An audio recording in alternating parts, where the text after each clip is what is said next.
unsold, and you did. Okay, got it. Got it.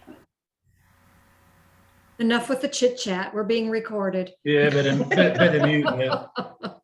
No swearing.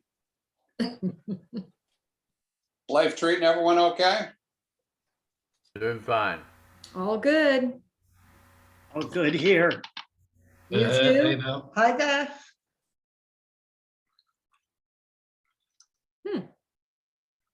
Mr. DiPaolo, don't forget to hit unmute and start your video whenever you're ready to start speaking. Ready, done. This isn't gonna work.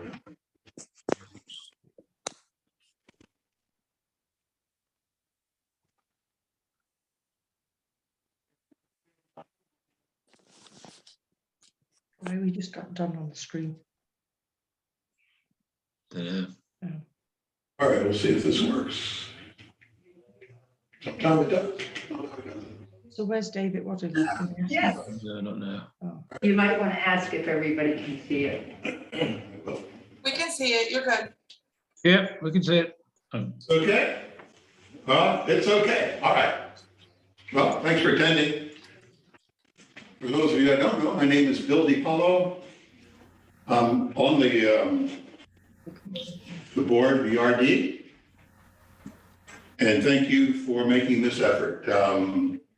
It's encouraging when you put a lot of time and effort into something that folks demonstrate that they've got an interest in it. There has been so much misinformation, so many incorrect assumptions that have been made. The plan today, answer your questions. That's it. Got a little slide presentation that may stimulate some questions. Very informal. When you have your questions, make your questions direct, make them hard, make them embarrassing. I don't care. I just want to get the information to you. So if you got a question on Zoom, sometime the easiest thing to do is click that little button that shows your hand raised. Before we get into the detail of everything, we really have to establish the context, really, of what we're doing. And first of all, as part of that context, no decisions have been made. Proposals have been made, but there have been no decisions on anything. So that's where we start. So let's go back to the beginning. This is what happened. There was a planning group. We bought this club.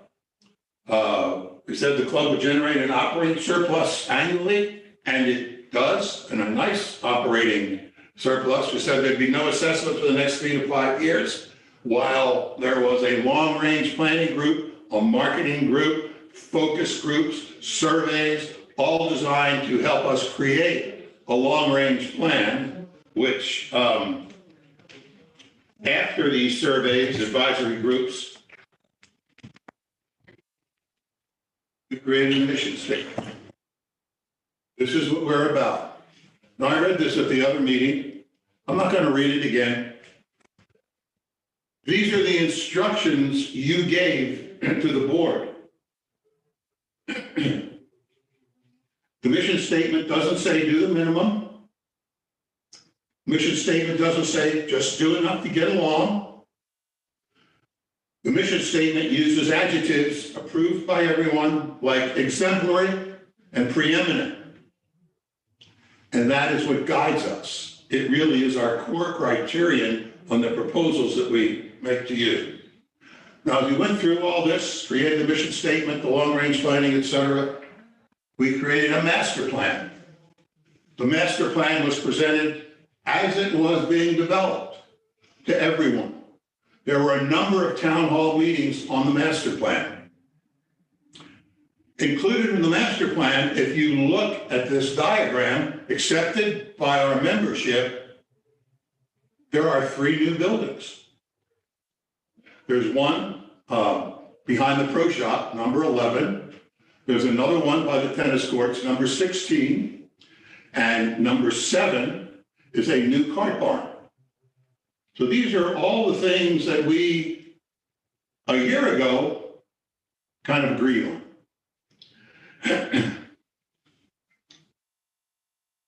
From the master plan came phase 1, which was fundamentally the dining renovation pickleball. Then we presented to you, based on the master plan, phase 2. Now, one of the things that we didn't communicate, because our communication, frankly, has really sucked, is what's the end game? What are we trying to do here based on these proposals that we're making to you? This is what we're trying to accomplish. Trying to elevate the amenities and the infrastructure consistent with the accepted mission and vision statements, and at the same time, place the club in a healthy financial position that's going to take us through the next decade. The whole purpose of the initial bond issue, which provided $4.5 million for capital investment, was take that, spend it over a few years, take the time and come up with the things that have to be done to bring this club up to snuff after fundamentally 25 years of neglect. So in the beginning, they put up a picture of a building. Boy, was that a mistake. And everybody thought, well, we're going to spend $15 million on a fitness center. And then as we presented phase 2, which was incorrect, it wasn't $15 million for a fitness center. We kind of got hung up on needs and wants. Let's just do what we need, not what we want. And you know, the needs and wants, very, very personal thing. It depends on where you stand, whether you need it or whether you want it.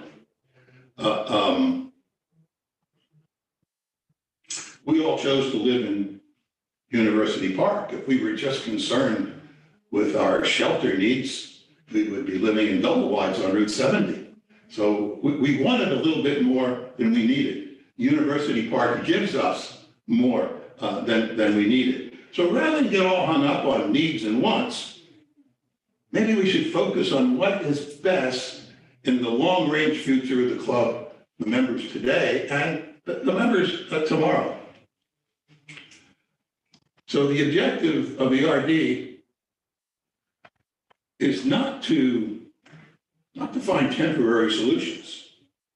What we're trying to do is get every amenity up to a University Park standard and be certain that the resources are there in order to maintain it once we get there. And those standards, I would submit to you, are a cut above what we need. And that's why we chose to live here. Who developed those standards? They came, the members. The members. That's your interpretation of what those words meant. Well, let's go back and look at it. Let's look at it. Delivered to members and guests in ever-evolving lifestyle experiences that are engaging and inclusive by providing exemplary service facilities and amenities. Exemplary is certainly subject to interpretation, but I think you'd agree it's a cut above average. And the vision is to be a preeminent gathering place. And again, subject to interpretation, but I think you'd agree it is a cut above average. So that's the context. Let's get into the specifics. We made our first presentation to you, got lots of feedback. We listened, and this is what we've done really since then. We've admitted our mistakes. We've gone through all the projects. We've repriced them. We've reviewed each project for its scope. We've sought and considered various alternatives. Again, we reduced the space recommendations that we had made to you. We tried to improve the communication avenues through meetings like this and others. We're developing a resident survey, prioritize the project, engage an architect that we're working with, trying to develop more information. We're going to hire a project engineer, which we need for a bond issue anyway. They have to go through all the projects and be certain that when you say you're going to do this with a bond issue, that you're going to have the money to do it, that you're actually going to do that. Excuse me. Are the financials available for all those projects? Financials in terms of what? What are you talking In about? terms of the cost?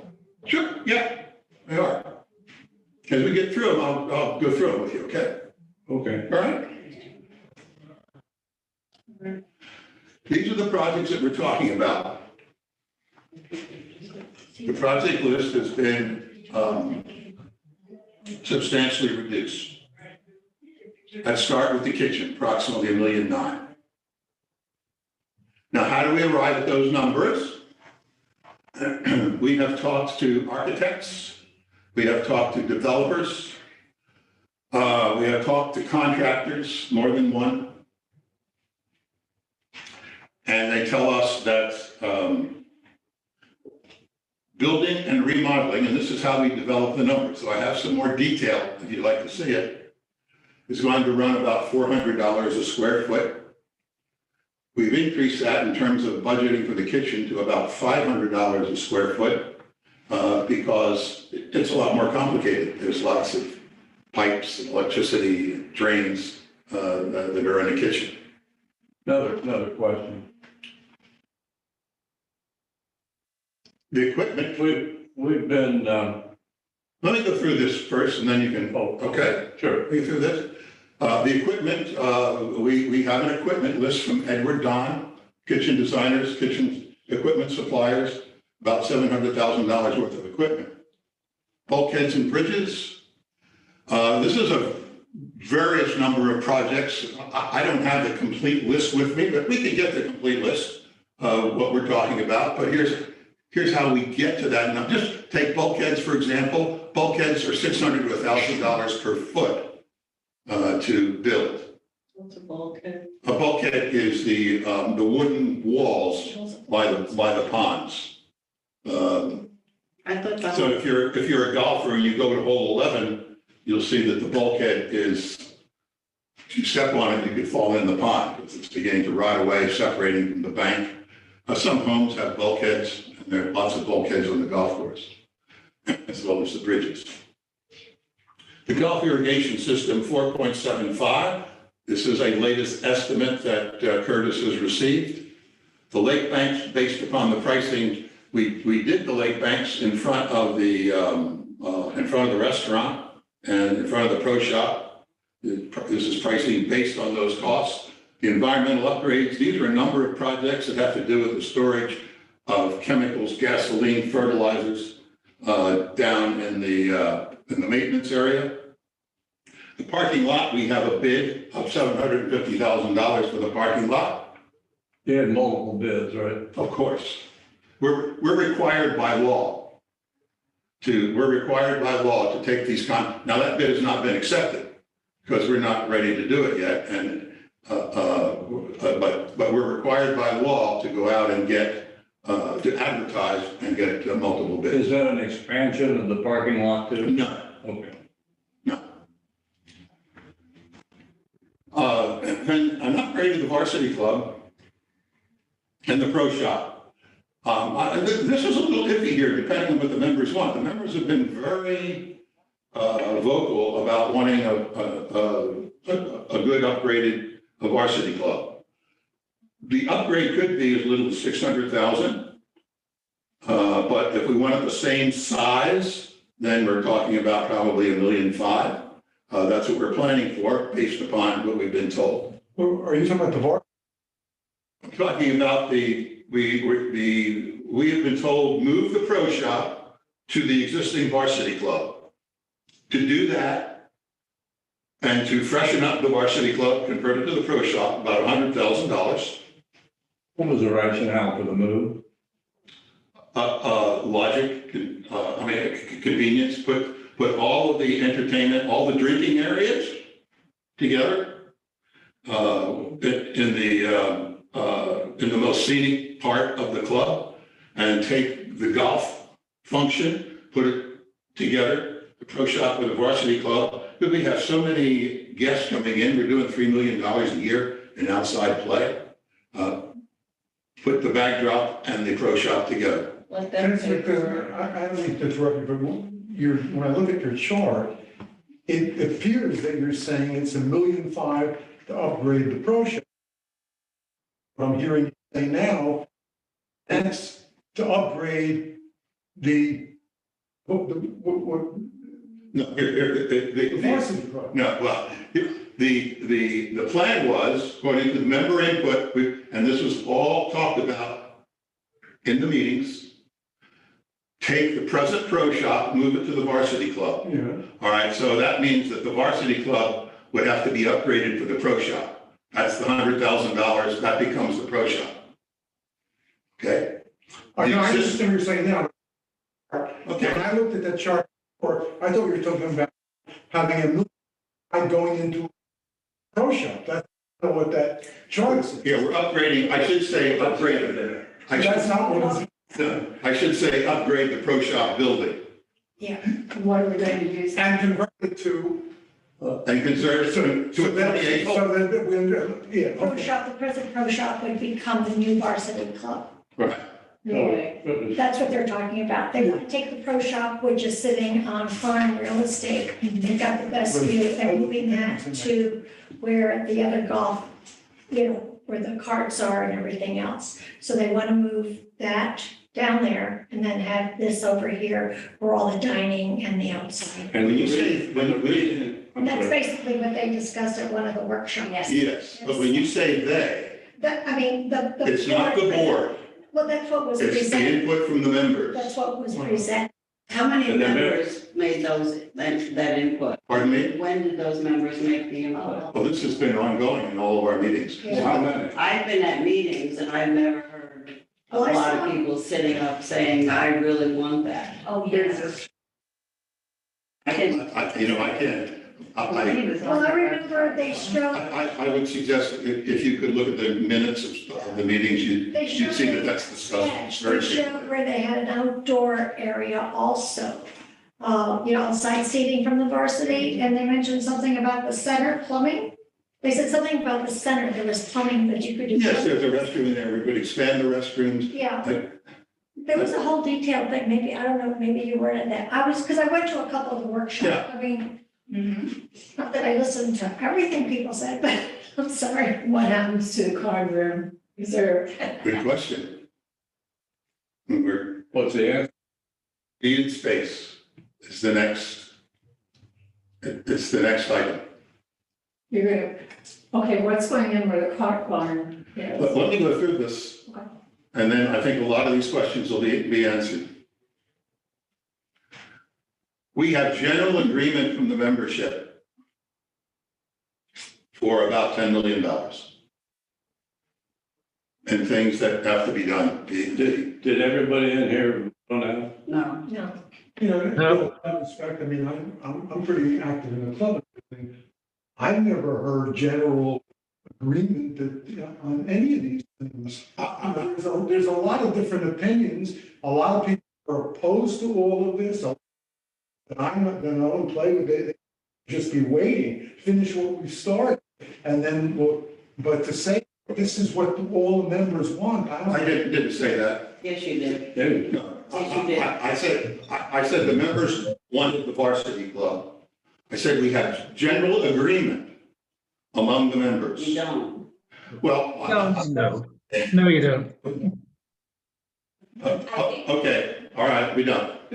I think, to back up a minute, I think there is some where we were talking about general agreement, and some of this was established within the different meetings that were workshops that were held in the meetings, that there are certain things on that list that we are in general agreement with, and the speakers not the speakers, but the people who were at these meetings said yes, and there was general agreement that some of these items were necessities. Okay, Ann, but they never talked dollars. Oh, yes, they talked dollars. That it came up to $18 million bonds. The ones that are in a general agreement come up to, what was that? 10 million. 10 million. And then there are other things that are being discussed. And there's also, I would say that almost universally in the email that we get, positive and negative, even the negative emails are in agreement that we need to spend the money on the infrastructure. So if you're not, I understand, but I can only report to you what the situation is. Go And ahead. I think the rationale behind the infrastructure of the golf course is that that's our cash cow. And we need to keep, but above anything, we need to keep that, the golf course and the irrigation system is very old. In fact, I think, who was it, Curtis, couldn't get a part here. They don't make it anymore for their irrigation system. So he had to drive to Miami where he was able to get that part. And it was a necessity. So that is, what, did you say 3 million? What was the? No, the golf irrigation, about 4.7 million. We think we might be able to do it for less, but right now it's 4.7 million. But we have a huge number of rounds. About 85,000. 85,000 last year. And that brings in a lot of money. $3 million. That's right. The irrigation system is more than the golf course. The irrigation system is also essential for the community as well, because of the water usage. We're at the government controls how much water we can use. With this new irrigation system, we're going to substantially reduce water that's needed on the golf course, and that then becomes available to the community, where we're really now at our limit. So water usage is absolutely critical, and it's right. When the irrigation system, right now, what Curtis does is as golf courses replace their irrigation systems throughout the southeast, we go and get the parts because the manufacturer doesn't support the system that we have anymore. What you're saying, if we look at the list, it's saying things that we have to do. That's right. That's right. Your case in point, okay? But nice group, right? Well, there were infinite needs in once, so it depends. Well, let's talk with the remodeling of the kitchen. I don't know about the rest of it. I've been here since '98, okay? And things seem to go fine in the kitchen. Now, all at once, we want to $1.2 million plus $700,000, $2 million to redo the kitchen. Now, okay, but if I'm going to spend that money, okay, there must be, or somebody must have raised their hand and said we need to do this, and we need to do this because $2 million.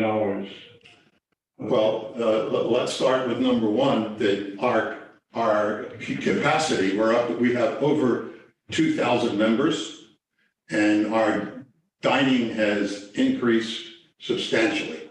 Okay, so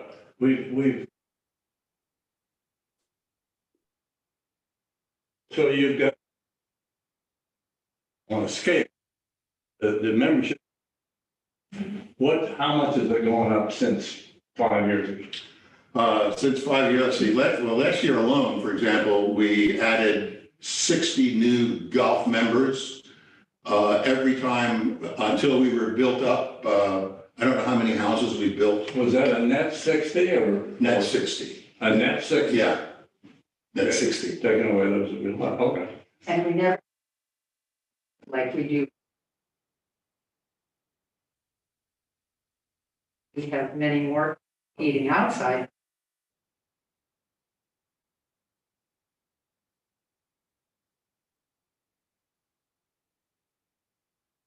Among us. Just a reminder, we can't hear you all on the outside. Just quick reminder, so we're not hearing anything. I'll try to repeat some of the questions. Yeah, I tried to look before the meeting at the financial statements that we had here. And, you know, I mean, I can't understand 80% of it. But it appeared to me, when I saw that we were talking about the dining room, that we lost a few $100,000 on the operation in the dining room. Is that? That's correct. Okay, so if we lost a couple of $100,000 in there and we're spending now 2 million on a losing operation, shouldn't we be concentrating on trying to find a way to make money and on the dining room? Now, I know this, for instance, there's a lot of outside play that we have. I assume these people a lot of them are eating lunch there. Yes. And every time we're losing money, we're spending their lunch. I mean, What was the time frame that you looked at these, for the last year, that's now, now the last year, has that been a normal year? I have no idea, I'm just But telling you what. Did you all hear the question out there? The dining room loses money, why? Why invest more money in a kitchen in a losing operation? Good question. You have to understand the financial model of a country club. All country clubs lose money on their amenities. No amenity in a country club pays for itself. So I think that's right. No, I think that's right. that's right. That's Most of them, but some do. I think you may be right. I don't know. It is. there are, in fact, in our research, the most successful clubs, believe it or not, do not make money in their dining operations. They make another way. They make it other ways. We're not in the restaurant business. We're not in the golf business. We're not in the tennis business. We are in the country club business. So we offer quality amenities at value prices, and for that, you pay an initiation fee and dues.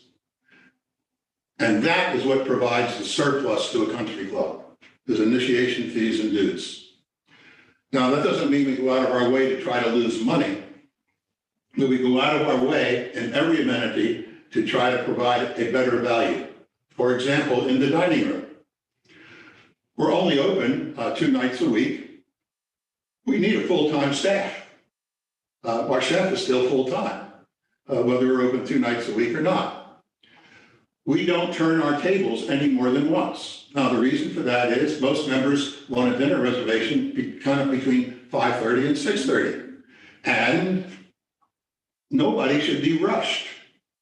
So your table is booked for the night.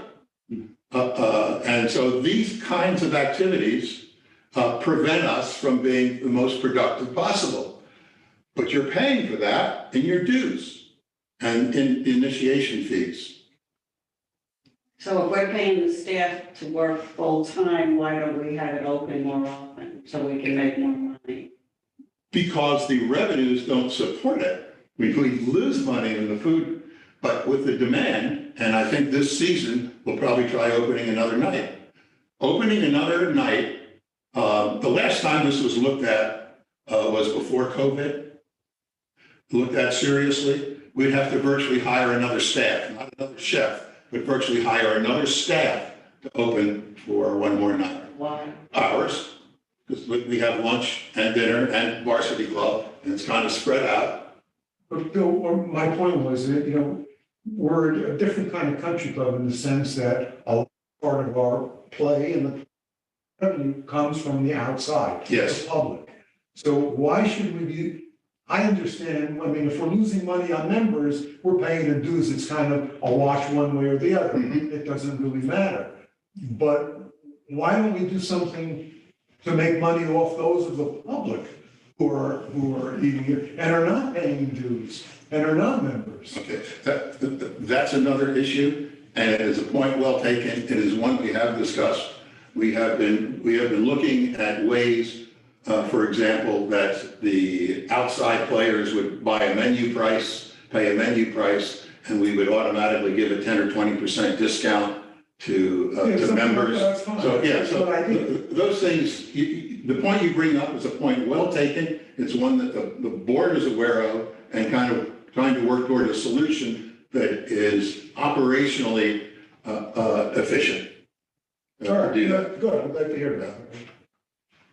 All right, so are we okay up to the space point? Any other questions? I have a question. Most of those items up there are for the golf course, all right, or golfing part of the club.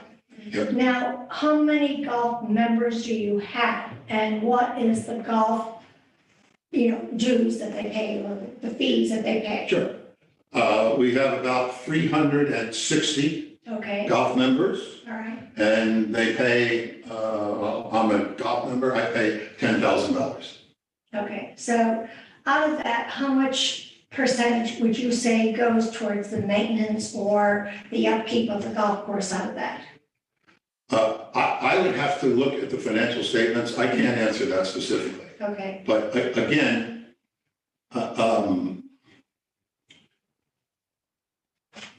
what we're asking here, and if you look at, the financial model of a country club, the most successful country clubs are those that are willing to make large capital investments. And I'm going to use our golf course as an example of that, because that is an area that we've really not skimped a whole lot on in terms of making capital investment. So what's been the result of that? We're able to charge for a public golf course, we're able to charge members almost the equivalent of a private club because of the kind of golf course that we've had, that we've invested in. Because of the kind of investment that we've made in that golf course and the quality of the golf course, we're able to charge during the high season $130 to play a round of golf. I thought it was 150. So we thought, because we get so many rounds, how can we reduce the rounds?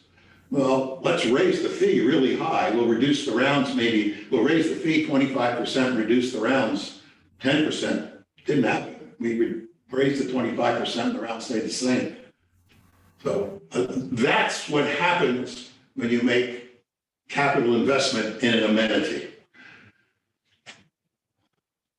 The better the amenity, the more it's used. It's as simple as that. well, I was just thinking that if you had all those members and if you even just took 1% of what you pay, put that in a reserve, wouldn't that help defray some of the costs from every year of what you need for maintenance? Yes, yes, that's exactly what we're getting to here. When the club was bought, there's zero capital reserves. And there's zero capital reserves today. Wasn't there almost $4 million of reserves that for? We had $4 million, $4.5 million set aside for the capital expense So that was going to be required to take us through the first few years of the club. And we've spent more than that, Okay, based upon the surplus of the club. We require a minimum of $1 million a year in excess cash to take care of what it is we have. And that's what we're striving for. On this bottom line, needed space, $6.5 million, do you have more detail on what that is? Absolutely, Okay, good. absolutely. And are you saying that none of those people can hear what we're saying? I can't hear me. Dave. I know it. You should, there's a mic. Well, you're right below a vent. Let's come up No, I'm here. okay now. But Dave, I've got a sweater. You're welcome. No, I'm fine. There's something in it. I'd like to give an example. We were talking about the importance of capital investment, the importance of having reserves. Parking lot, $750,000. We just spent $75,000 in the parking lot to patch it. That'll hold us a year or two. We're still going to have to come back and spend $75,000. This is the cost. This is the cost of not having proper reserves and the money for the proper capital expenditure. It's $75,000. We've kind of thrown it out the window because we're going to have to do it again in just a couple of years. Yeah, Does that include lighting for the parking lot? lighting has been improved. Oh, has it? Okay. Yes. I've been over there for a Yeah, while. lighting has been improved. Okay. It's all new lighting. So that's the thing. Now, let's talk about the space. As we analyze what it is that we need, this is it.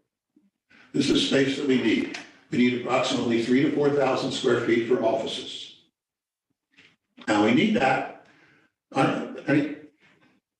Anybody been to the offices out there in Zoom land, or anybody been to the offices? Used to, but I haven't. All right, Upstairs? yes, upstairs. Yeah. Had meetings there. Okay, well, the office space, as we've been growing, the office space is now insufficient for the staff that we have. Let's start. The office space, if you've been there, you'll know it is not pleasant. There's no windows, there's no ventilation, there's no water, you can't even have a coffee pot up there. It is badly in need of repair. It is not ADA compliant, so we are in violation. It does not demonstrate any kind of respect for our staff. Most important,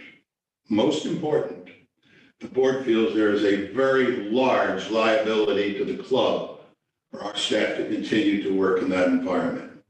And there is a concern for the safety of our staff. We need 3,000 to 4,000 square feet of office space. How many employees?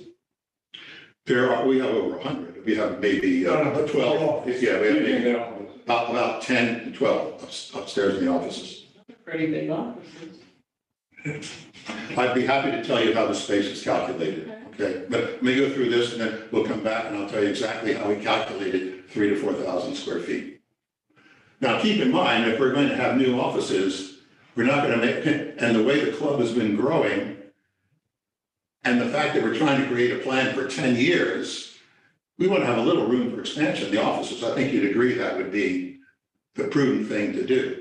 If we're going to add a couple more people over the next 10 years, we certainly have space for them. You asked the question about meeting rooms. If, as many of the members have told us, they would like the pro shop building to be used for a kind of a sports bar varsity club on more frequently than it is now, that's fine. But then the pro shop takes over the existing varsity club. There are no meeting rooms. So we need 3,000 to 4,000 square feet for meeting rooms. That's about what we have right now in the varsity club in the card room that we use for meetings. We have about 200 members per week that utilize the meeting facilities, as inadequate as they are, and we have to turn down a lot of people because we don't have adequate space. So what we'd like to see is, well, let's try to do this right and give us some flexibility. If we could have a large room that could be subdivided into 3 or 4 smaller rooms, this would give us great flexibility. It would give us an opportunity to increase social events and social activities. If we could open it up into one big room, we can do, I don't know, lecture series, musical events, whatever the staff can come up with. So meeting rooms, we need about 3,000 to 4,000 square feet. Fitness and wellness, 6,000 to 8,000. What, on the fitness, what's the, Okay. I'm sorry. Okay.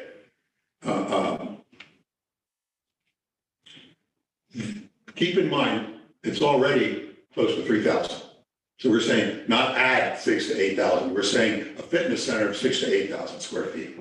That's what we're saying. What is it right now? You say 3,000? It's about 3. So you little less than 3. So you're talking about. Yeah, so we're talking about an expansion. So what does the expansion include?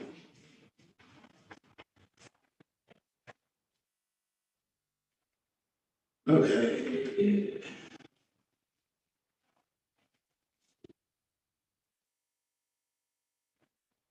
Now, these numbers were put together by taking numbers and recommendations from the American College of Sports Medicine,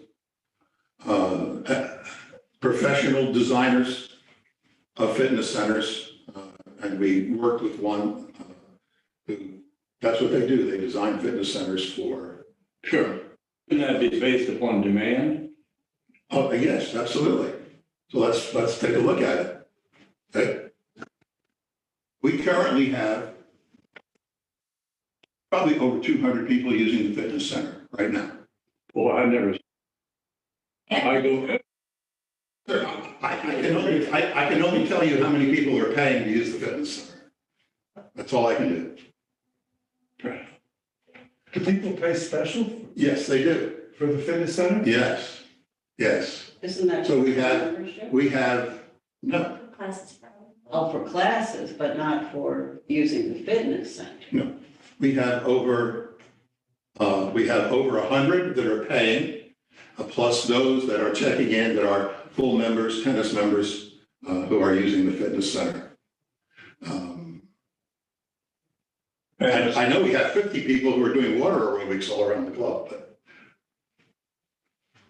So, yes, there are more people, or I shouldn't say more, there are as many people paying for the fitness center as there are tennis members. so you say they're paying solely for the fitness center? Correct. Social, it's an add-on. If you're a social member and you want to use the fitness center, it's an add-on. Oh, okay, I wasn't aware of that. Is it I just, wasn't, is it sports? No, there is no sports. But how does it, so tennis and fitness, are you pay for tennis and fitness together, or fitness is a separate? Tennis entity? includes fitness. I'm talking about only social. So we have tennis members and full members who are using the fitness center. Correct. And we have social members. 100 of the social members are paying extra Okay. to use the fitness center. are you these numbers now on people that, when you go into, and I'm assuming, I'm sorry. no, I'm just saying, that if I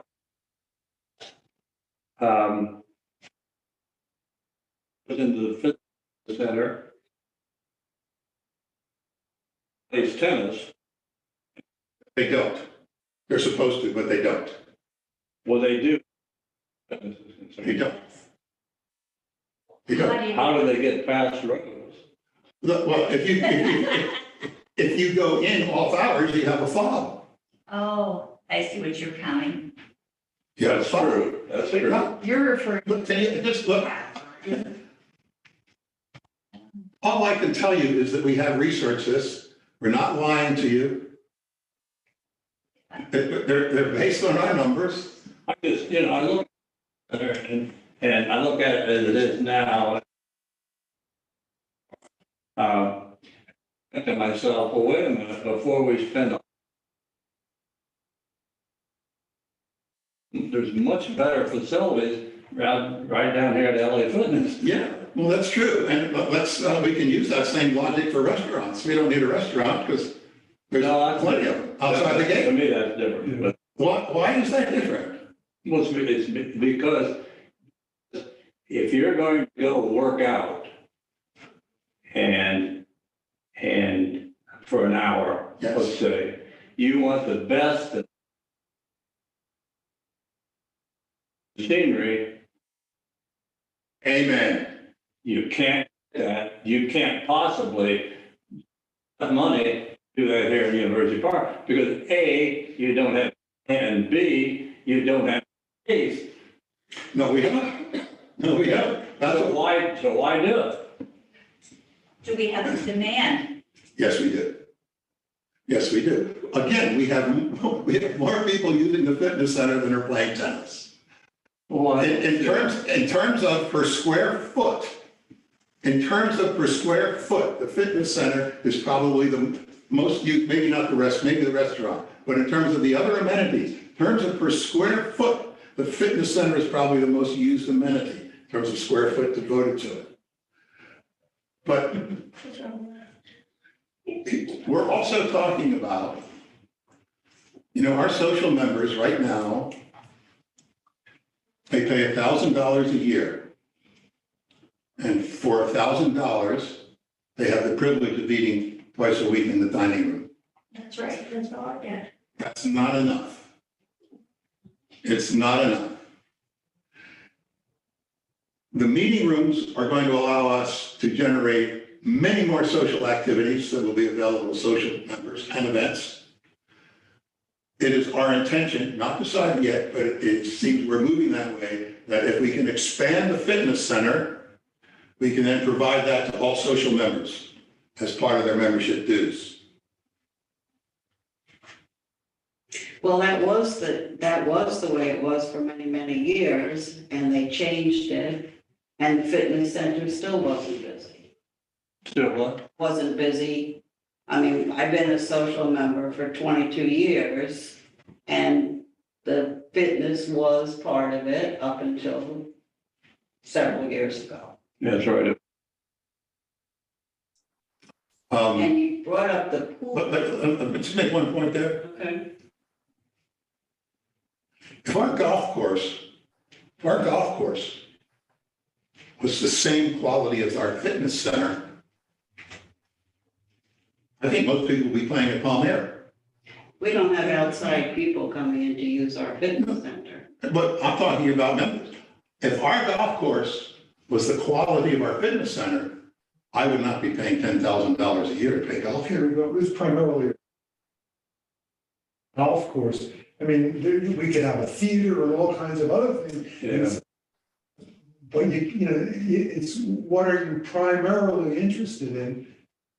Of course, it obviously is the main focus of it. All these other are potential, and kind of evaluate, focus on what can people adequately do outside if they have it.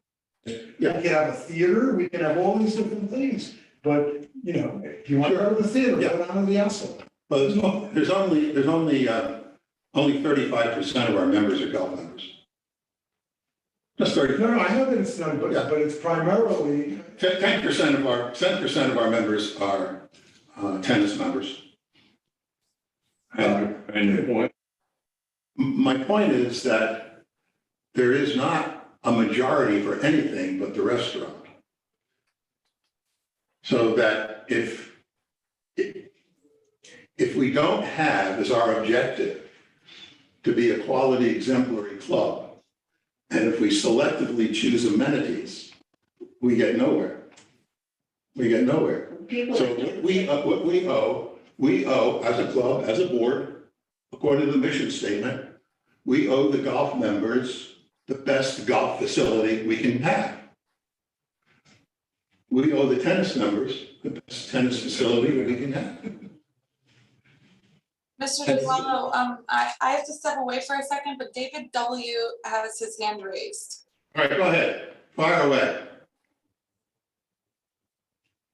David. Unmute. Okay. Yeah, I listening to it, one of my questions comes from the logic aspect of if you were to prioritize each one of these projects, what would be 1 and what would be 12? All right, to my mind, number 1 are the offices. That's number 1. We have a significant liability in the offices. It's got to be fixed. Number 2 is the golf course irrigation system. Number 3, this is me talking. Number 3 is the kitchen. Number 4 are the other infrastructure projects, smaller projects. The last, meeting rooms, fitness, and at the bottom of my list would be the varsity club. That's my list. That's only my list. And I think if we went around the room, we'd have different lists from everybody. Yeah, definitely. Absolutely. Absolutely. Yeah. So it's very difficult to rate them, except the offices. Well, secondly, my concern about the offices is not the need. It's, whenever you had space, you had people. Okay, it's just a fact. I mean, I've been in business. You create space, you're going to create more opportunities for more people, and that's fine as long as you got the revenue stream to cover the additional costs. And that's one thing that I have not seen yet today, a realistic operating statement for the club after all these additions are made, because ultimately we have to pay for it. And you know, that to me is, you know, is where I would like that from a business perspective. I'd be happy to We send it need to you. that data. I'd be happy to send it to you. I'd love to see it because that's something that I can analyze, but it needs to be detailed. It can't be just Just drop me in there. I'd be happy to send it to you. okay. I appreciate it if you could, because that's We one of my will concerns. we will be sending it to everybody. We will be sending it to everybody. But we do have pro formas. We do have pro formas. Okay.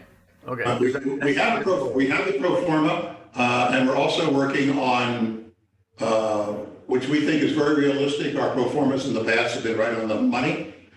And we're also working on a worst case scenario and an even better case scenario.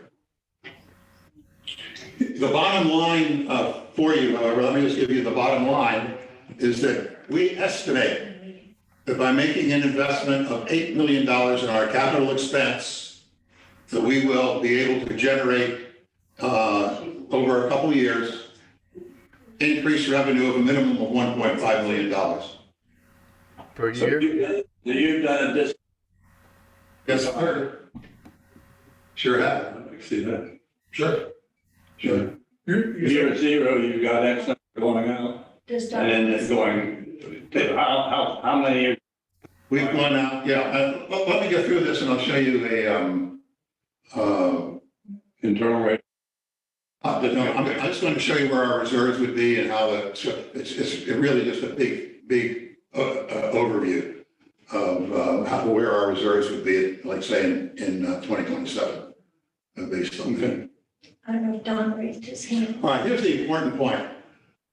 There is pretty much agreement on $10 million. The disagreement comes in this need for space. And as we look at each home, what we're spending all this time on is probably an additional $400 to $500 a year. That's what we're talking about. We have to do the infrastructure projects. So we're talking about providing the space, about $6.5 million to provide the space. That's $400 or $500 a year. I would want to do the absolute thing for parking lot system and these and catch your breath. Sure, absolutely. We're not saying we want the money Thursday, it's going to be spent Friday. Well, how offices come first? His question. Offices come first because we have a substantial liability. Forget that they're unpleasant. Forget that they demonstrate that we have no respect for our staff. Forget all of that. Understand. We have a liability. Understand. What's this building used for? This building, this is used by the HOA for the administration of University Park. Oh, Well, a lot of There space. seems to be a lot of space in here that will maybe some other purpose. The recreation district has nothing to do with this building. Well, maybe that can be changed. No, it can't. Why? This, because it's utilized by UPCAI. The meeting room space is utilized. You have to schedule it. If you're spending our money, why wouldn't you look at all the options of being able to fully utilize the space that is available before you start building new space? We have looked at that. We have looked at this building. UPCAI and the needs of the HOA are such that they feel they need the control of this building. I think you, We've, good point. we've also looked at the reserves. UPCI has $10 million in reserves, it's all our money. What's it, I mean, whether it's in this pocket or this pocket, same pair of pants. There are legal barriers that prevent us from. The building could be divided. I mean, you know, you could bring an architect in and they can say this half is good. There isn't sufficient space. There isn't sufficient space. Don wants to speak, I think. Yeah, Don. Don, Mr. Van Hal has his hand raised. Is that on Zoom that you're talking about? I think so. Yeah, this is Mel Now. I have a couple of questions. The first one is the bulkheads and bridges and all of that stuff. This is all just on the golf course, is that correct? Yes. Okay, I thought so. I just wanted to make sure. Secondly, if in fact you go forward with this, what's the golf course is primarily the property, but there are also bulkheads, bridges, I guess, to connect the golf course. But there's also things like the boardwalk that goes from the parking lot to the restaurants, these kinds of things. But the bulkheads that are like in neighborhoods that don't abut the golf course, those wouldn't be touched with this particular funding, is that correct? That's correct. Those would be the homeowner. All right. What's if in fact you go ahead with the building, the fitness and wellness center, what happens to that space? The current space? And is that appropriate for offices or something like that? Well, you asked a very complicated question. Okay. And good for you. Get ready for a complicated answer. Good for you. What we are asking the members to do is recognize that we have a need for 12 to 16,000 square feet. Once we agree on that need, once we can agree on that need, and that it's going to take about $6.5 million to satisfy that need, that's when we will get the community together, once we secure the funding, to determine precisely how that's going to be done. All right, Wayne, I don't know, but. Okay, that's a fair response. And then the only other thing I'll say is that I'm a little bit irritated by the comment that it's only $400 or $500 a year. It's not really the amount, but it is my money and our money. And I think we just want to make sure that it's spent on stuff that we know and understand and agree with. Well, of course, and it's my money too. It's my money too. Mr. You DiPaolo? say what happens to the fitness center? It all depends. This is a flow chart I did. I'm not going to go through it. It is all the options. If we need 12 to 15,000 square feet, would it be one building? Would it be two buildings? Would it be one story? Would it be two stories? Would it be in the Japanese garden by the fitness center? Would it be on parcel L? These are all questions to be answered. And what is the Japanese garden? That's an open space next to the existing fitness center. Dime mistake. And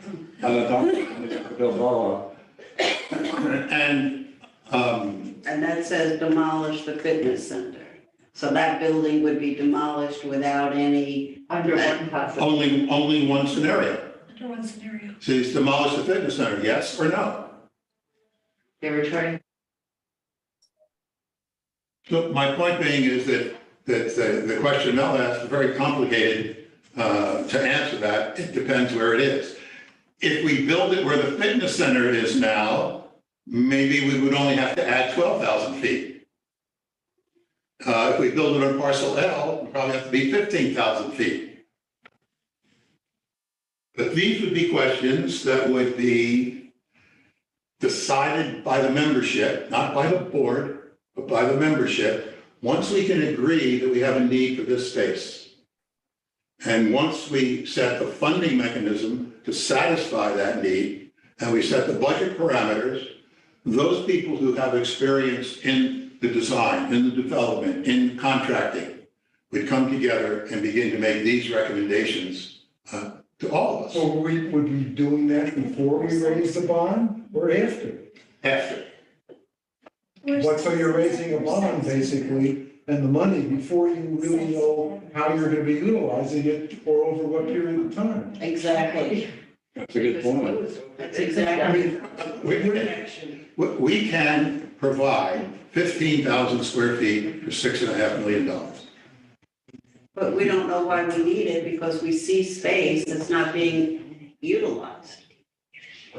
Oh, in the country club. No, I mean, the fitness center, this building, Back it up, back up. Sure.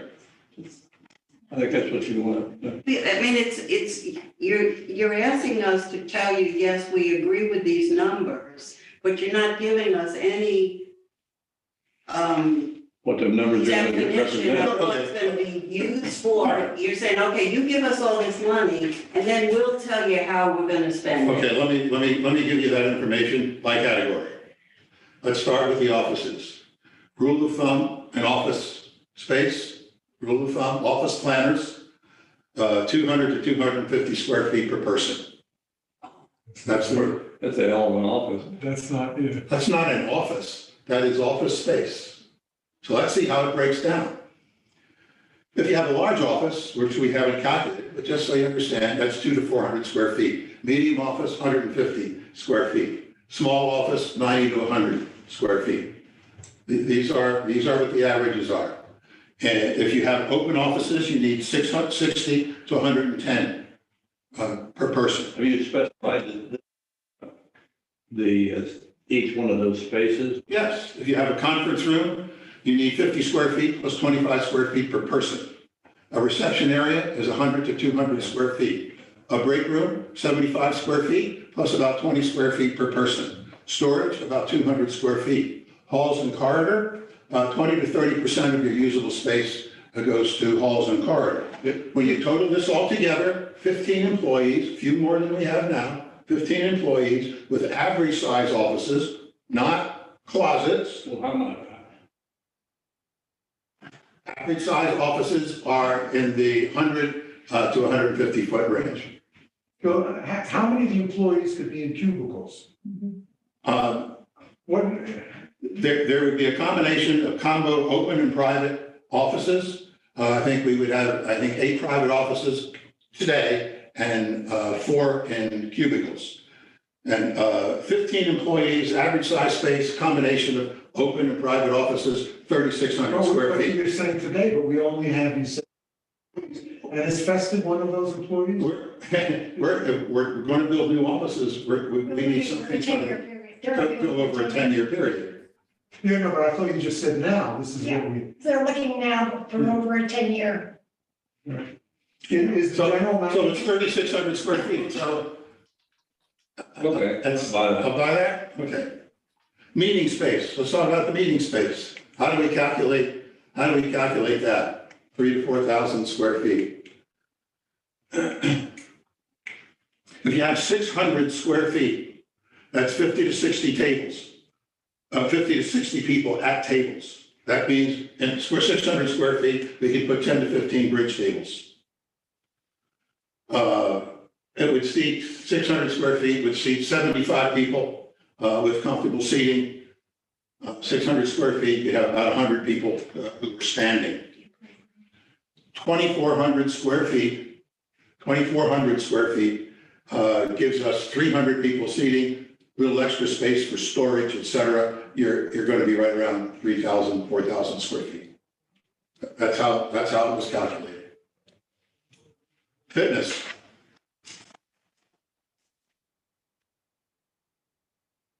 Here's the assumptions for fitness, because you're quite right. It's by users. So here's the assumptions for fitness.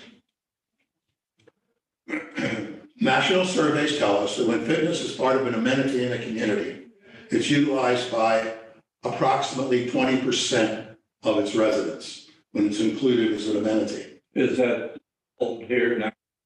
Well, it's not included here. You got to pay for it. No. I'm just saying, is that, No, it's not. Not here, no. We have about 200 using the fitness center. That's 10%.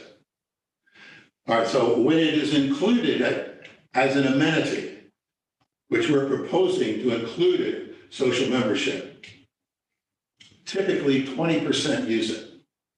So that would be 400 here. However, we are only calculating a size for a fitness center that would have 250 active users and allowing space in exercise rooms for 19 people per class. Right now, our capacity is 6 to 8 for one class. So we go to the American College of Sports Medicine. They tell us you need 10 to 14 square feet per member in the cardio and weight machine. You need 40 to 60 square feet per piece of equipment. 250 users require 15 to 18 cardio machines. You add 20% to the fitness space for core. We added 20% for core, stretching, free weights, these other activities. The trend in fitness centers is 30 to 35%. We're only talking 20%. Yoga,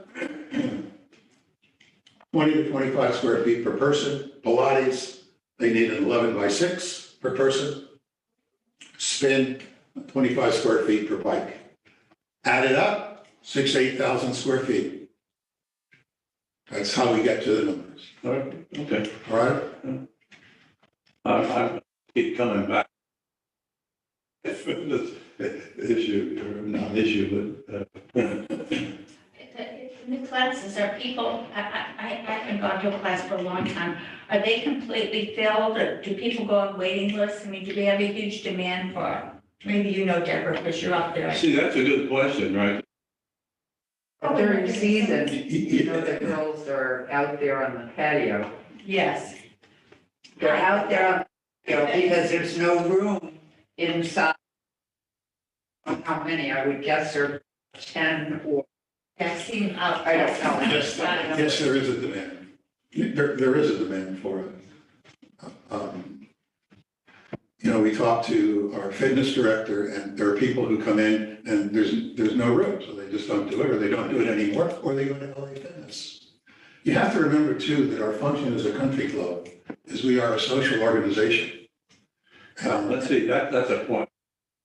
That's a point right there, and that's a good point, which really knocks my LA Fitness.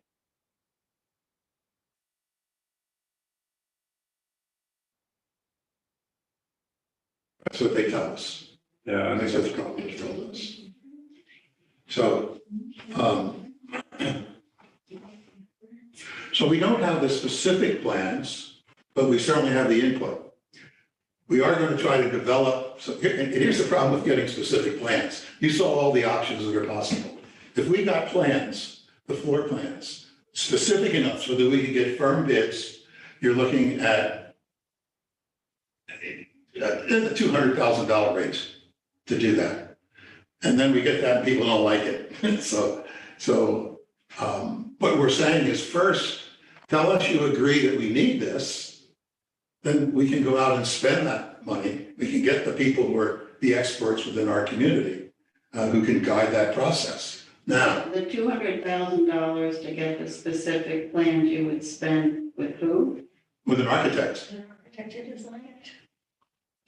This is very naive on my part, I know, but when we were fighting Walmart, there was so much talent in this community that we were successful to get Walmart not. There isn't some people in this community that could do some broad, specific plans without us spending $200,000 to have an outside firm do it. broad, specific plans. I Yes. mean, because you don't have any specifics here. We might like this much space. I mean, I've worked in big companies. People sat in cubicles like this size of this table, and they function quite well. And we see this whole building here and a fitness center that, you know, perhaps could be reworked without it even being looked at. That's, again, I'd be happy after this, I'll share all these renderings with you. I'm not qualified as an architect. All I'm saying is Well, that there are people in this community that probably Yes. look at the land that we have Yes, and say, I think we have some facilities here that we could restructure and meet some of the needs instead of adding this much more space. as we've done that. We've done that. You did, And you haven't given us that detail if you have. I'm giving you the detail. I can give you, for example, I mean, if you would like this kind of detail, we had a very active developer who's a member of the community here do a detailed estimate on what it would cost to build a building of that size.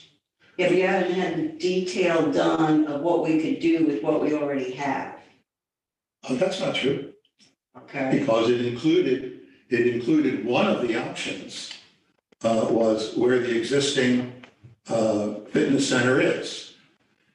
And that's why we're getting in the weeds here, but I assure you this homework has been done.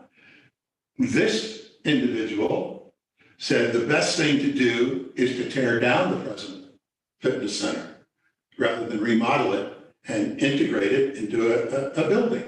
And I have here the cost for one building and two buildings, broken down by architect fees and soft costs, landscaping and site work and well, we don't have any interest, contingencies.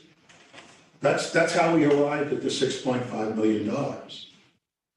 That's how we arrived at that. Does that include new equipment and everything else? No, but that is included in the pro forma Okay.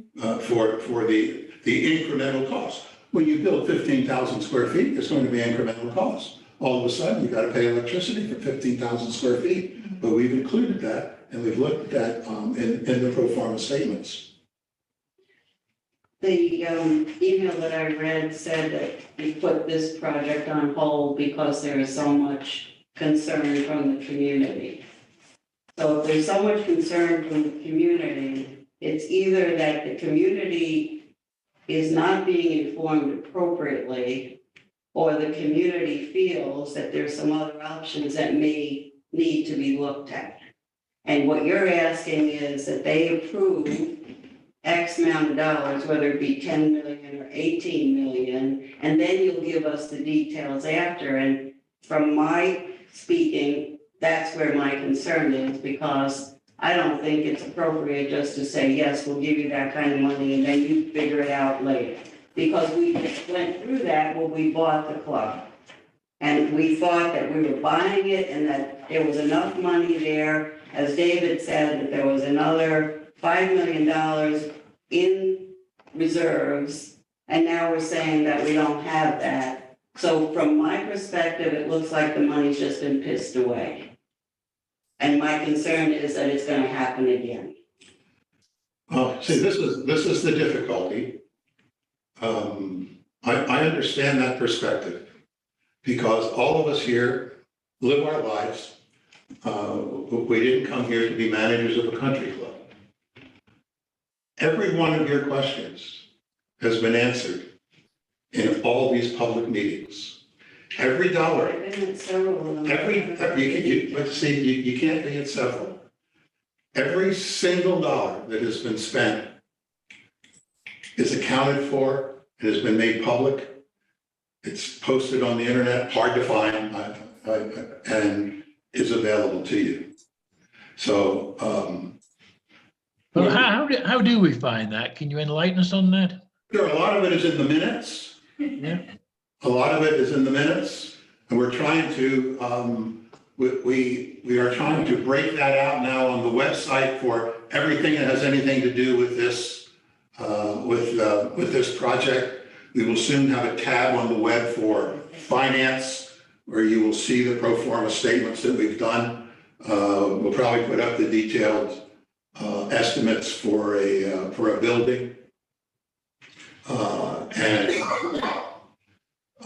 we are working with an architect, and we're going to get basic renderings. No matter where we put the building, we have a building that could look like this, so that you'll be able to see. That may be the building, or it may Would not this be be. before we? Yes, Before we're in. yes, absolutely. Deborah has done a beautiful job with the website. And there are frequently asked questions on it. Yeah. And I think she could tell everybody exactly how to access it. Well, there is a question about where did that I think it's $4.2 million that were left, as well as some operating surplus for outdoor dining, the pickleball courts and so forth. And if you go to your questions answered, a lot of questions that you're up for sure. And that's why I try to do better. It has not been. And do you want to tell them how to access that? Yes. Look up university. And hopefully Bill will repeat that. And you'll see information there that I was not aware of.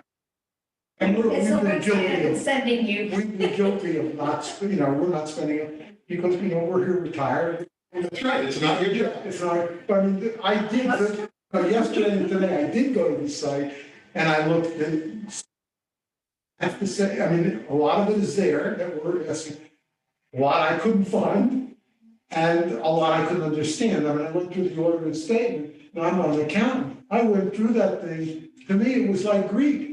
Yeah, it's even made more complicated because it's government accounting. Yeah, no, So- I couldn't understand a lot of it. And then I was shocked to see, it looked like the club lost money last year when I looked at it. And I couldn't understand that with all of the, I've been told we're making money, and with all of the play we get and everything, how can we be losing money? Well, I still don't understand it. But we are, yes, we are showing that we are losing money, but you have to look at the cash flow. I tried to look at all of that. I don't have an accounting background. It was so complicated. My hands should went to sleep. Yeah, we average a positive cash flow in the range of about $400,000 a year. So, all right, so how much did the actual dining room and the outside that we're doing cost us? Just out of, Okay, that was one of your questions? well, it is now. It was one of your questions. Oh, yeah, okay. $2.5 million. $2.5 million. Well, actually, it's going to be a little bit more than that. The inside was about $1 million. Okay. The outside was budgeted at $2.5 million. After we changed the roof, get rid of the tent, put in a hard roof. So it was about $2.5 million based on, $1.5 million. So based on inflation, based on supply chain, based on all of that, we will be about 10% over budget, which the construction guys and architects tell us, good job. Yeah, that's not Considering, bad. yeah, it's not bad. To be just 10% over budget. Is that on schedule? Is that on? It is, yes, it is on schedule. With the dining room, we were told would never be completed on time, and it was. And we are, in spite of all the permitting problems, we feel that we're going to have the outdoor dining open in December. What you just said, this can be a thought, and it may make no sense. But you indicated that, because I couldn't follow all the statements, that we have a cash flow excess of, somewhere in excess of 400,000 a year. Is there any reason that, if that being the case, whatever bond is, whether it gets approved or not, that some of that excess could be used to service that debt and take, and leave property owners here of some portion? Okay, let me show you what happens to that excess.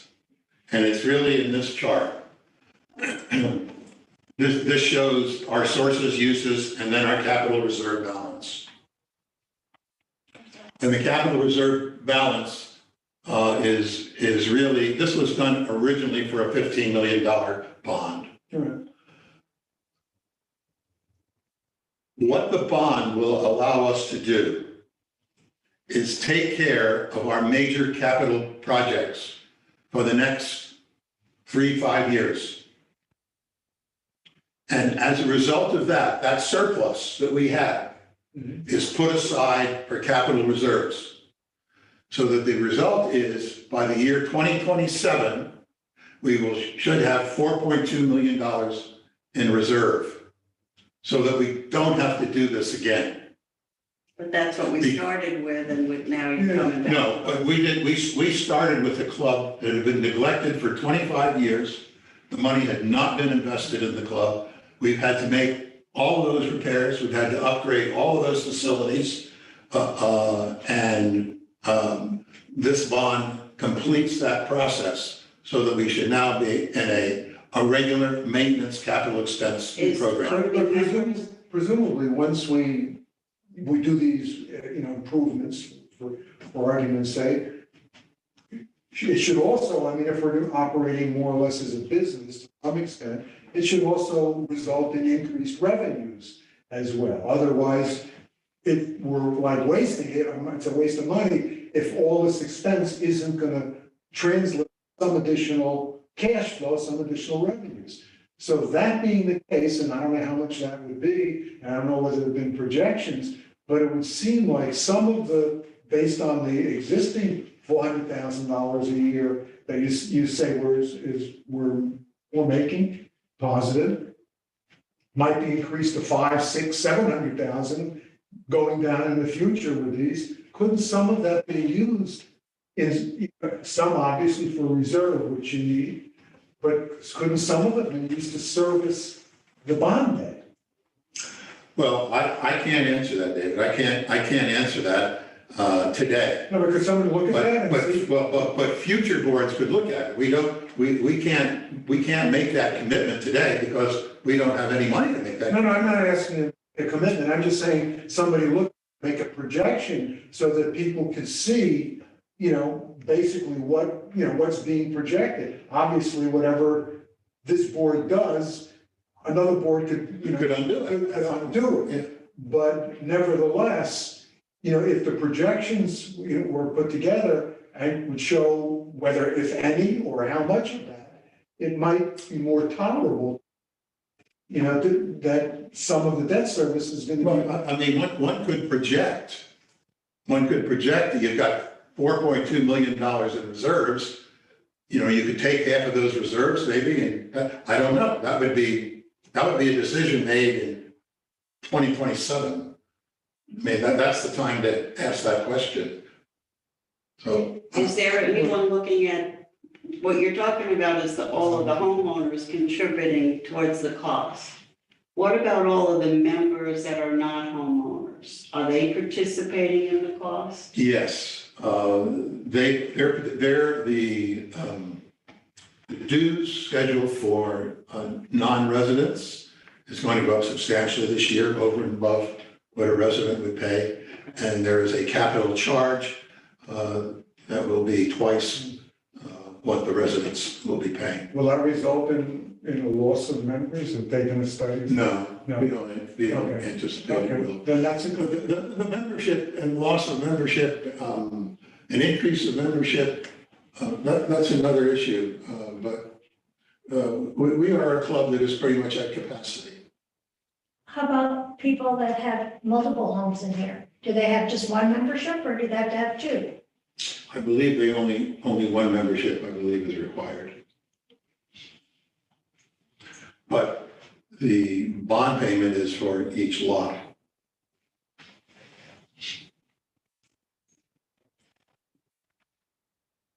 So that means they get two votes, one for each lot. It's one for each lot. So this is what we're talking about here. This just takes a St. James home. We've looked at these for homes in all the neighborhoods. An $18 million bond. on a $423,000 appraised home using a 50-50 split. 50% paid equally by everybody, half of it based on ad valorem. This is just the way the last bond was used. An $18 million bond is $1,064 a year. If it were a $12 million bond, it would be $710 a year. So that's where I say you have a differential here of in the $400 range with an $18 million bond versus a smaller bond. One of the key questions that has been raised is that if you keep adding these bond payments, we're kind of priced out of the real estate market. It becomes too expensive to live here. Very valid question. So we've gone, again, this is just the same thing. So we've looked at homes in every neighborhood. We've looked at homes in every neighborhood. We've done an all-in kind of cost of living in the neighborhood. All the homeowner dues, what the homeowner dues include the first bond payment, the second bond payment. Then we've taken a comparable home in Lakewood Ranch, all-in price. I think in all but 2 neighborhoods, this is St. James, even with the additional bond payment, it's still $575 a year cheaper to live here than a comparable property in Lakewood Ranch. That's good then. So we're conscious of that. We've analyzed it, we've taken a look at it, and that's the conclusion. Still, I'm going to leave you with this. $400, it is our money. There's no point throwing it away, but that's all we're talking about, $400 a year. In terms of what we're pretty much in agreement on, the infrastructure that has to be done. And then adding the new space, about $400 a year. That's where we're at now. We haven't gotten a whole lot of questions about this. This is the elephant in the room. What happens if the bond doesn't pass?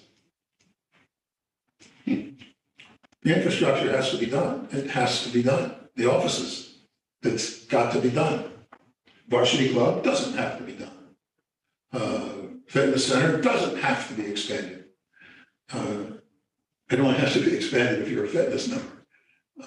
But the infrastructure things, they must be done.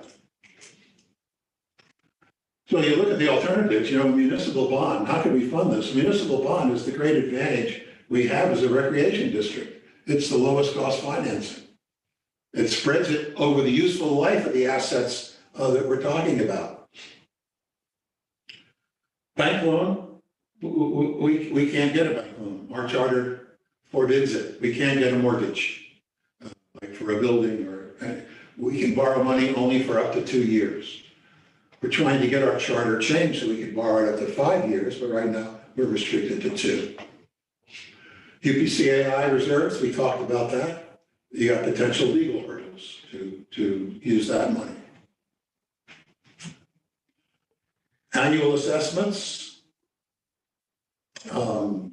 this could be done. We need $4,000 a year from every for 3 years, $12,000 per home, payable over 3 years, $4,000 a year.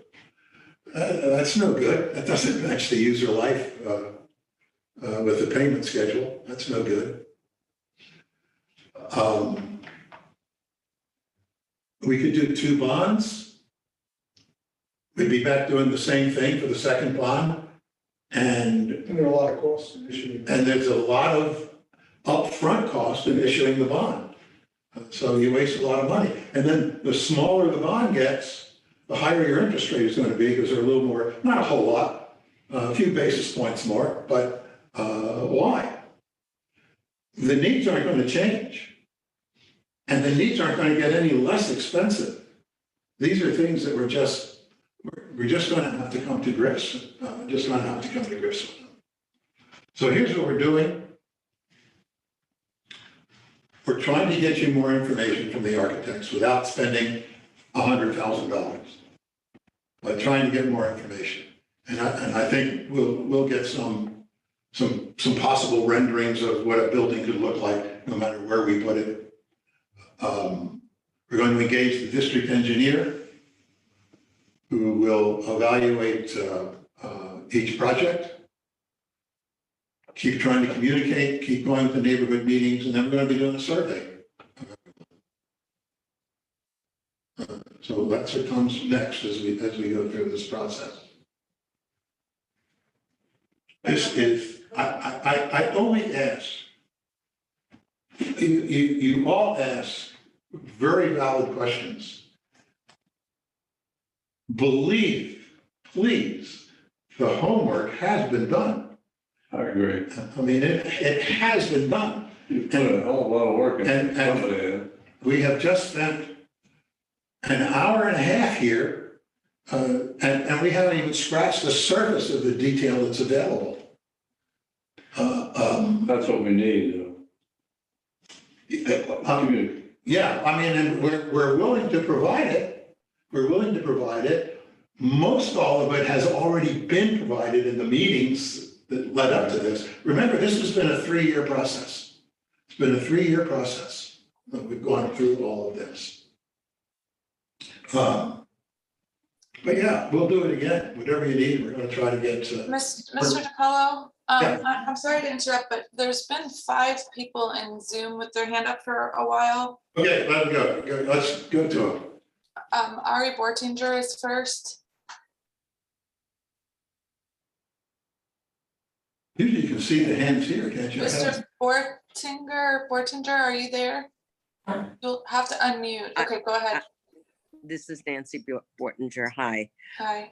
With the increased square footage and spaces, and where has the personnel costs for the increased maintenance, running a larger fitness center, all the overhead, has that been considered in each area, in each project area, the increased staffing costs and maintenance costs? Yes, it has. These are in the pro forma. We have two tracks we run on here. The capital expense, that's where that's the money to build the building. And then you have an operational budget. That's the money it takes to operate every day. So we have done pro forma projections. And I can tell you that we estimate that with let's just take the fitness center, for example. With increased usage in the fitness center and an increased size of the fitness center, we're figuring, well, a 7,000-foot fitness center will cost us an additional $90,000 a year to operate. And that has been calculated into all the revenues and pro formas for the future. But the simple answer to your question is all incremental costs have been considered. Thank you. Thank you. Next is Neil Aylward. Okay, yeah, this is. Oh, sorry, Mr. Aylward, I accidentally muted you. Go ahead, Neil.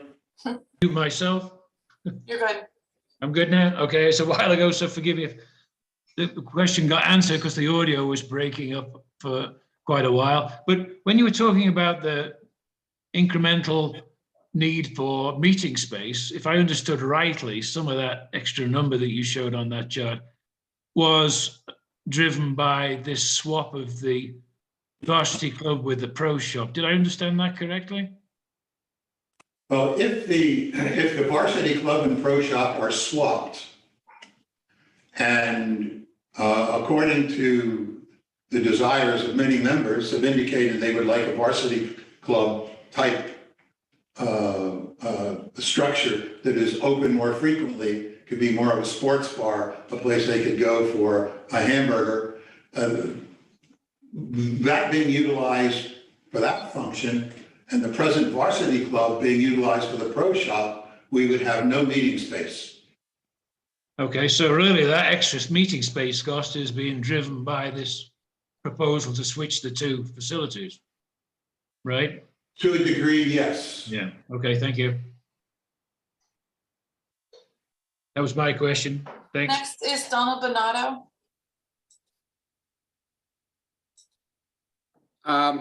Couple of questions. First one relates to process.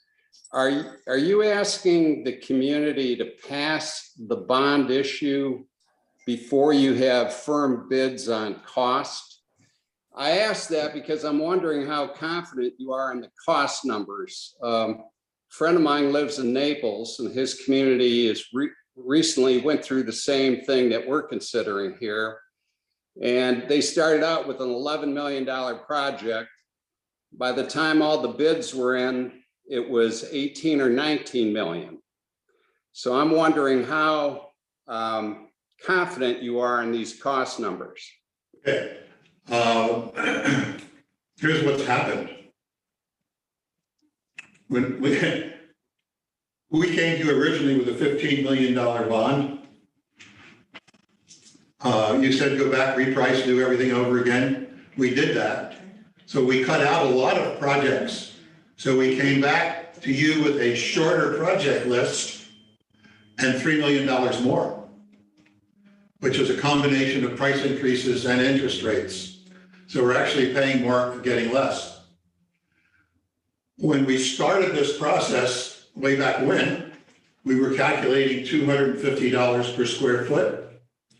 We are now being told calculate $400 per square foot. This is all within the past 9 to 12 months. So we have tried in these prices to build in the contingencies. For example, we're talking about a 15,000 square foot building. That comes in at $400 a square foot is $6 million, including our contingency, and we've added $500,000 to that. We are told by the architects and people involved in building trades that they anticipate that prices will be stabilizing because construction is going to be slowing. And we're beginning to see that in our in the construction of our patio. We're using a lot of wood in the patio. We have wood trusses and a wood ceiling.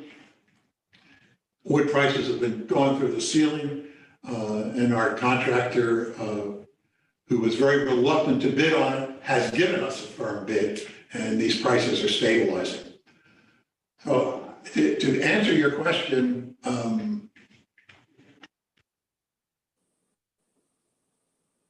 that's why we have $4 million in reserves. We think that our reserves, as we're building them over these years, are going to be sufficient to handle any increases. That's why we are projecting, rather than just doing a typical pro forma, we are going to do a best case, worst case scenario as well. And that'll give us an even clearer picture. Okay, next question, related to the fitness center. For me to assess the viability of this, am I correct in assuming that we will not generate revenue or any profit from the new fitness center? It'll just be a cost item? You are correct in assuming that every amenity in the club loses money. And when we improve the fitness center, it will still not have the revenues to pay for its overhead. Again, the surplus of a country club comes not from the income derived from the amenities, but incomes that are derived from initiation fees and from dues. So as we can get all of the amenities, our dining amenities, all of our phase 1, phase 2, our parking lot, all of these things up to a quality level of University Park,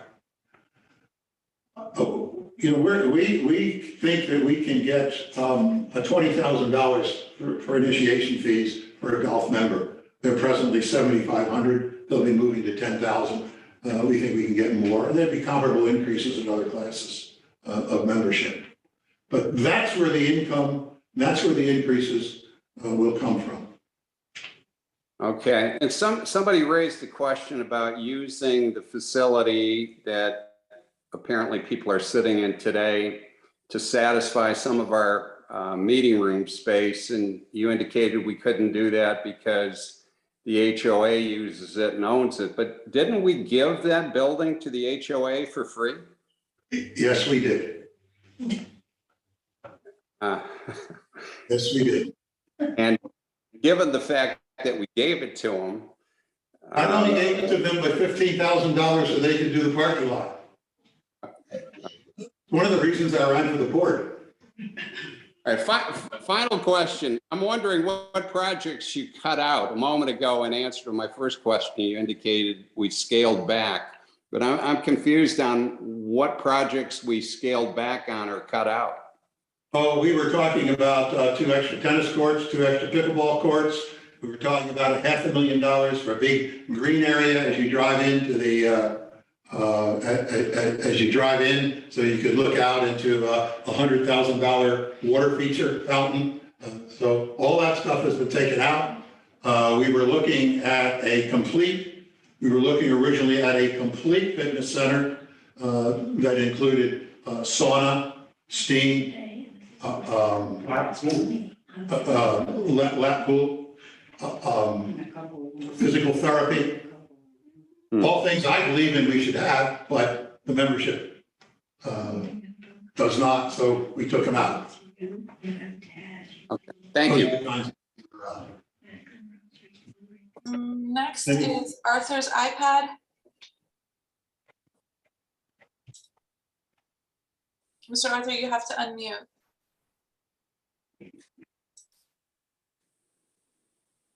Okay, hopefully I did. You did. This is Arthur Jacobs, for those who may not know me. I'm, like some of you, concerned about the process. It seems to me that to some extent, not with the golf course, which of course is a big number, but with various items, and I'll speak specifically about the fitness center because I've used that a good deal, that the process here has been, we need more to grow. We need more square footage. We need more tables and therefore more square footage. And therefore, based upon standards in the industry, we need to multiply the coefficient or number per person to determine how many more tables we need and chairs, and therefore more square footage. That would apply with respect to a dining room. It probably applies with respect to the kitchen. I don't know that that applies with respect to the fitness center, which again, I've used a good deal in the past year, only in the past year. I used it 3 to 4 times a week in the mornings, sometimes, but rarely during the day when I missed the mornings and was coming back from a store and just went into the fitness center. In mid-afternoon, there generally was nobody there.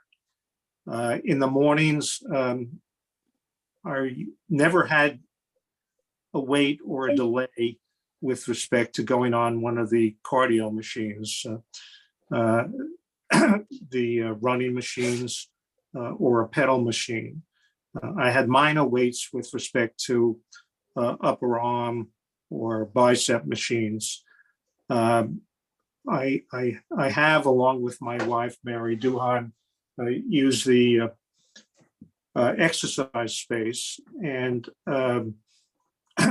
that was pretty much fully occupied in the maybe 7 o'clock to 10 o'clock area, when in the indoor aspect of that space, there were maybe 8 participants.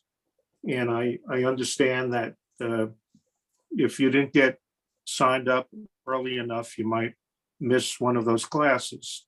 So that's a specific issue.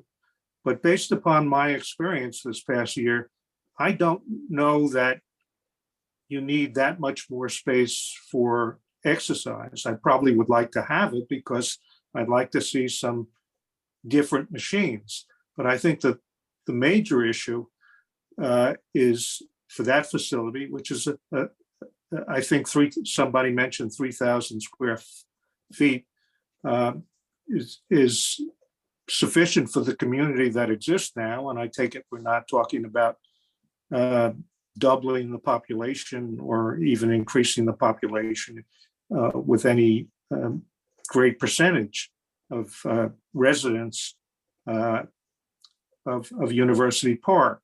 So I think, again, looking at this process, I think the process has to be with respect to each specific facility. We have a 3,000 square foot facility, as it was indicated by the speaker, the main speaker here. Sorry, I didn't catch your name. There was some sound difficulty in this program. But in any event, if it is 3,000 square feet, I think it's generally okay, except for the insufficiency of the indoor exercise space. And so the projection is we need 6,000 to 8,000 square feet. Well, we already have 3,000. And you almost certainly don't need more than another 3,000 square feet for the exercise programs. There are 3 exercise teachers now. That may or may not be sufficient. Maybe there should be 4 or 5. It depends how many sign up for classes. But what you need is, as it seems to me, another 1,000 to 2,000 square feet for exercise. And it also seems to me, not being an architect, not being a designer, rather than make a new building for that, which is our fitness center is a beautiful building. It conforms very nicely with the architecture and the entire environment, the flora of that area. It's largely glass walled. So it seems to me that if another story could be inputted on what exists there now, so that the present exercise space could be used for further machines, which probably I've used different facilities, large facilities and small facilities over the years in different venues. But I would imagine, subject to the advice of experts in this area, that if you took over the present exercise space and used it for maybe 5 to 10 more machines, you'd have you'd have what would be very desirable. You almost have what's very desirable now, based upon the people who use it.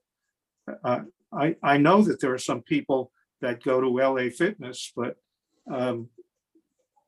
that's a different environment. And I personally would like a smaller environment and an environment that I could get to much easier than going out the gate and going to a large facility, which is multi-storied and has where you have to wait for machines on common land and has a lot of strangers.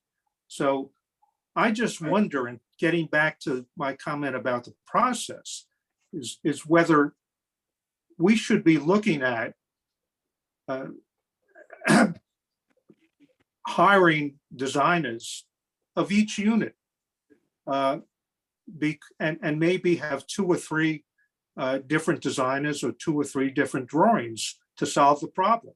I think the problem, again, as I see it, but I'm only one person, is to create a space in which there could be more machines and also create a specific space which would have which would be large enough, maybe 2,000 feet, maybe 2,500 feet. In other words, another floor, perhaps, if that could be.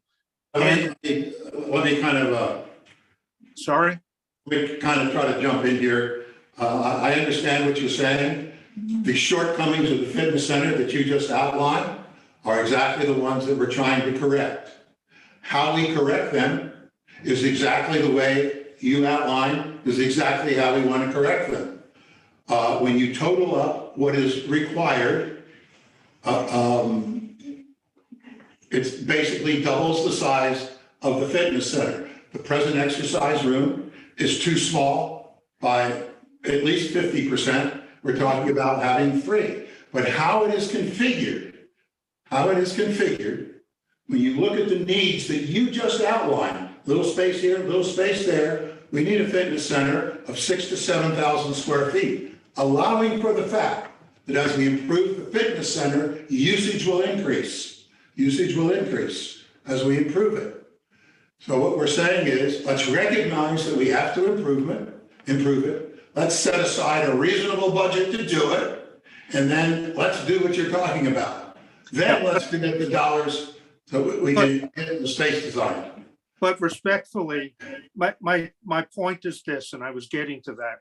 If indeed, as I think you said, we now have 3,000 square feet, and we need maybe 1,500 to 2,000 more square feet for exercise and exercise only. It could be segmented so that there could be 2 to 3 or 4 exercise classes simultaneously. Now we only have 1 exercise space.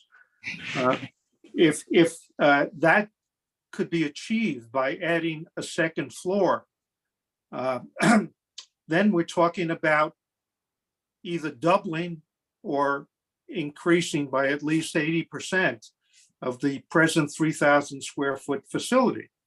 And it seems to me. I understand that, but that's exactly what we're saying. Put a second floor in, now you got 6,000 square feet. That's what we're saying. We need 6,000 square feet for a fitness center. That's what we're saying. But you cannot look at these individually. This is like a domino effect. You can't just say, well, let's solve the fitness problem and just put a second floor or extend the fitness center. We have drawings. We do have drawings that shows just an expansion of the fitness center to put a little more space for machines and maybe one more exercise room. But now, we've got a meeting room problem.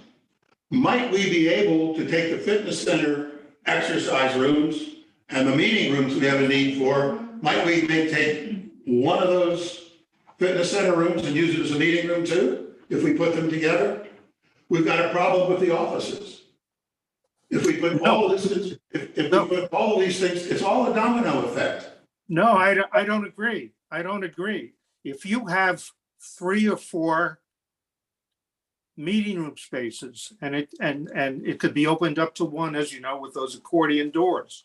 Yes. No one uses the exercise space in the evenings or late afternoons. It's often too hot. My experience with the exercise space is that it's used in the mornings, and I haven't seen a class in the afternoons. Now I may be wrong, but I haven't seen it. And I've been in the fitness center in the afternoon, middle afternoon, late afternoon.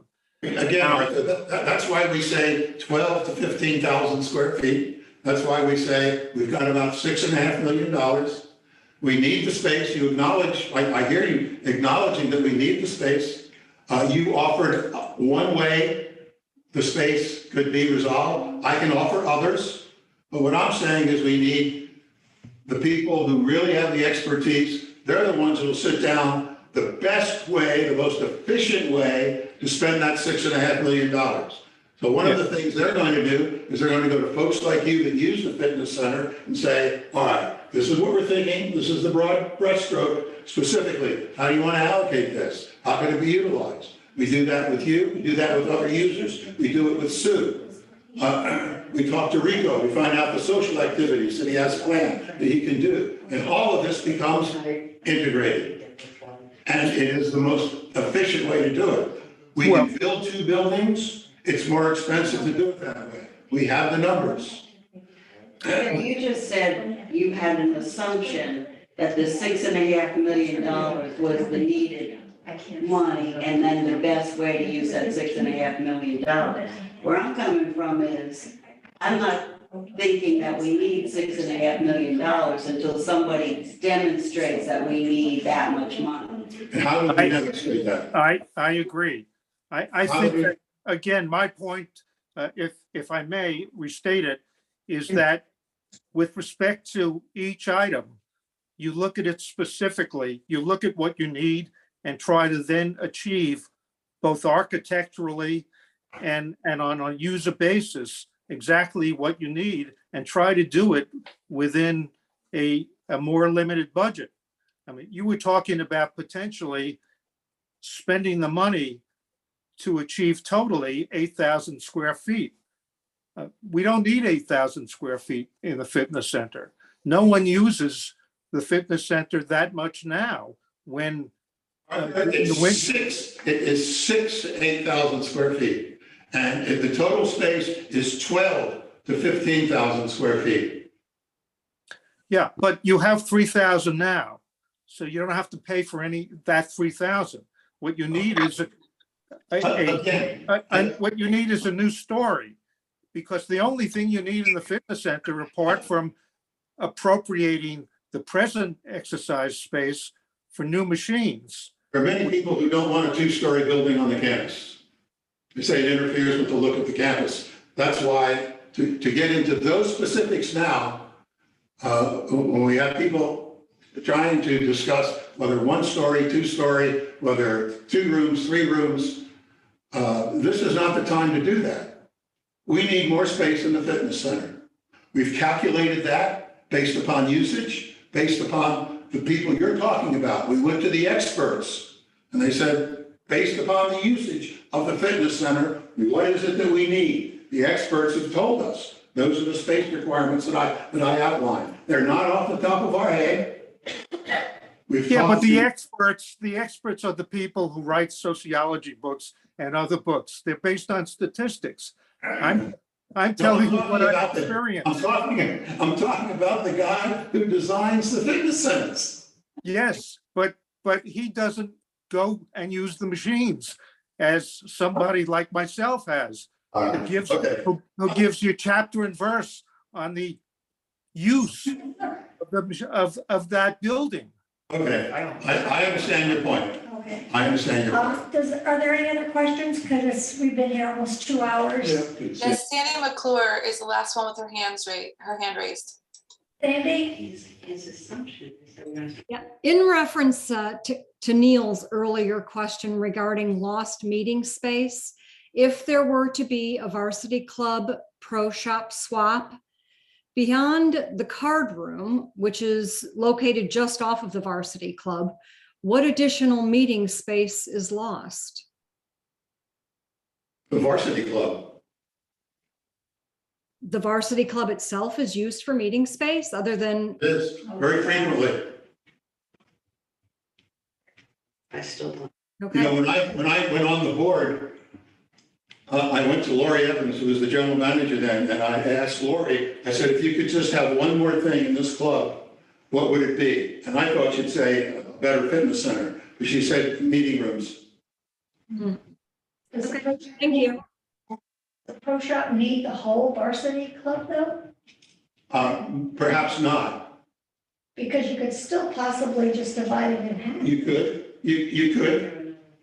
Or if you're going to do offices elsewhere, you could just take over the office, the present office. And Well, Denise is raising the question about various configurations of the varsity club, and she sent me a question in advance, and I should answer it. Any thought been given to expanding the varsity club, relocating the offices, moving the bar, adding the sliding room dividers? The bar isn't really used. Here's what happens. Again, this is a domino effect. The first natural thing to do is, you know, those offices are on the 2nd floor. There's plenty of eve space. There is more than enough space on the 2nd floor that we could expand the offices. Here's the problem. The spaces are not ADA compliant. First thing we got to do is put in an elevator. Second thing we have to do is, because there are steps in the center of the office, not ADA compliant, we have to rip out all of the second floor. We have to rip out the floor, basically, and build a new floor. So everything gets ripped out. Now, in order to get some sunlight and to use the extra space, we're going to have to adjust the roof. We either got to raise it, put in eaves. So we can do that. But when you do that kind of a renovation to a 25-year-old building, now we've got to take the entire building and bring it up to code. So that means all the restrooms, all the fire systems, all the glass that's in the varsity club, all has to be replaced. We have to virtually rebuild the varsity club. So we got to be very careful about what we do. It's all a domino effect. And I assure you, we have gone through all of these possibilities, including just putting a second floor on the present fitness center. There is a small, this is not necessary, but we're talking about the fitness center. One thing that we would like to do, not necessary, but it does take up space. One thing we would like to do, remember, our function as a board, increase the member experience, make it better to be a member here at University Park. One of the things we'd like to do is, you know, the present fitness center was an old juice bar. That's right. It was a juice bar, but the pressure on the developer for fitness was such that got rid of the juice bar and put in a fitness center. There have been many requests from the tennis players, from who will be the pickleball players, the early morning walkers, dog walkers, joggers, bicycle. They'd like to have a place to go for a food service in the morning. Maybe a grab and go, get a donut and a coffee, maybe a breakfast sandwich. So we think we could take some of that space in the present fitness center and make that a morning gathering space. So that's part of the 12 to 15,000 square feet. Very good. Do we have any other questions, Jennifer? No other hands raised at this time. Well, it's 6 o'clock, people. Adjourn, please. Thank you for your participation. Oh, well, thank you. And if Thanks for your time. if anything else occurs to you, just drop me an email. Well, thank you so much for your time. Thanks for putting it together. Yeah, well, I think it was very beneficial on both. Well, Thank you. Thank you. Yeah, you did a good